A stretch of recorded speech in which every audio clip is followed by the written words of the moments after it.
आज ओडिशा सरकार मान्यवर खाद्य जोगाण और खाउटी कल्याण मंत्री श्री कृष्णचंद्र पात्र एरसमा ब्लॉक कृष्णचंद्रपुर श्री श्री जगन्नाथ महाविद्यालय ठारे अनुष्ठित रक्तदान शिविर में योगदान देइथिले।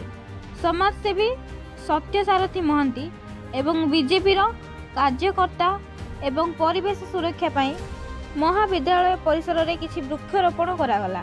यह कार्यक्रम में शह शह संख्यार भारतीय जनता पार्टी कार्यकर्ता स्थानीय नेतृमंडली युव समाज एवं माँ और मौसी मैंने जोग देइथिले।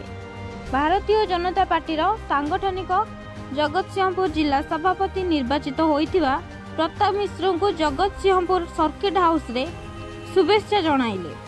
भारतीय जनता पार्टीर कार्यकर्ता सत्यसारथी महांती तांकर कुशली सांगठनिक दक्षता और सुसंगठन दक्षतार आगामी दिन में जिले में संगठन आहरी मजबूत हेबो बोली कहिथिले। जगतसिंहपुर दिनेश राउत को रिपोर्ट, टाइम्स ऑफ कलिंग।